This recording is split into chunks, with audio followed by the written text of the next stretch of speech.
Hi guys, we're 468 miles into the Malin to Mizen to Malin record attempt. The team Joe Barr is doing for the second time this season. Joe Barr, constantly sitting on his TT bike, making his way to Charleville, and here's Gillian. I took my sunglasses on, but it was hailing about like a minute ago. Yeah, so the weather is sporadic at best. It's very dynamic, let's put it that way. It's challenging and dynamic, but you know what? What else would we expect from November making this attempt? So we signed up for it and we're right in the middle of it. How do you think so we attempted, Joe is trying to break his own record, 49 hours and 1 minute, from Ireland's most northerly tip to the south and back again, which is a bit crazy considering I can barely make the shops and back. It's a long way. It's a long way, so it's 750 miles. 750 miles, and we have to do it in less than 49 hours. So jump me through yesterday. We left Malin Head, we travelled down. We travelled down he had very smooth rhythm. We knew we'd have a headwind. That's very typical. It wasn't an overly strong headwind in comparison to what we experienced in July. He did really well. He was very settled. He made it down in very good time, in just over 23 hours, which I think actually is faster than that leg in the 2015 record. So he was pleased with that. What we didn't expect was when he turned around that the wind would have changed and it's a bit of a cross headwind coming back.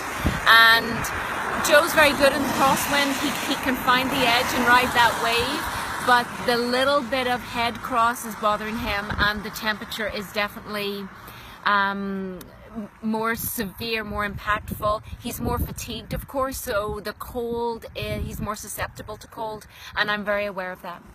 His extremities are quite cold. This morning he felt he couldn't do it. Oh, he thought it was impossible. Yeah. But we got the calculators out and we thought it's going to be tight. It is possible, but it's going to be tight. Gillian, why are we even doing this? Why am I standing on the side of the road in November? But I think we've just had a conversation where we've all agreed we're not doing it again.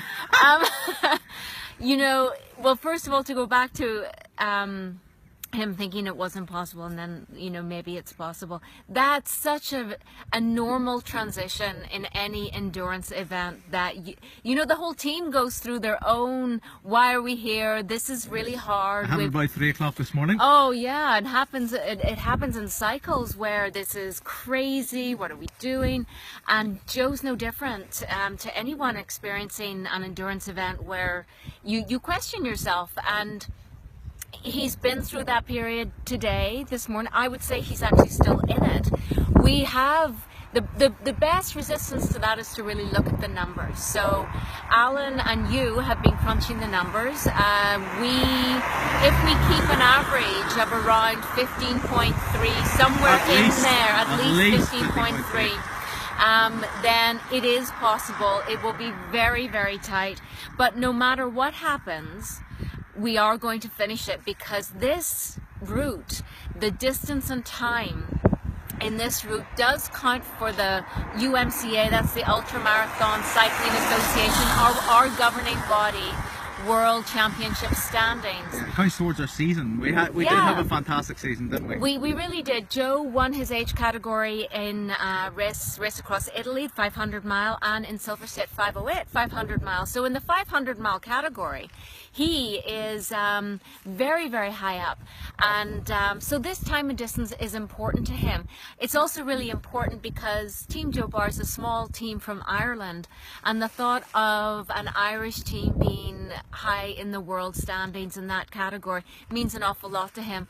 So that's really the cherry on the cake, or the icing on the cake. Another reason why he wanted to come back. This record was unfinished business for him anyway this year. Even though he has said it at 49 hours. He wants to better himself. This is what really endurance cycling is all about, bettering the human mind, the human body. That's what we do. And you know, it's a terribly difficult time of year to do it. There's at least 12 hours of darkness, and we have 2 nights. We're going into our second night now, so it's You know, it's all training. It's all nighttime riding training, and that's easy to say at the kitchen table until you're in the middle of it, and it's terribly difficult, but it is what we do, and I'm sure there'll be some great stories at the end of it, whether the record is broken or not. We're going to finish. We are going to finish. It will impact Team Joe Barr and Joe's standings, and that's the important thing, and we will have been on another journey together, half of which has been in the dark, and that's meaningful too. But we do have to we have to nurse Joe through this now. He's in a difficult spot with a big ask in front of him. He will always do his best. He will always go as fast as he can. We have to keep him warm, fed and supported. And you can all help by sending your messages. Yes, please, on Facebook, please send your messages. We'll try and go live. Signal is not always here. It is Ireland after all. So guys, like, comment and share the stuff that we do. It's great. Gillian, finally, what is your advice to Joe at this point in the race?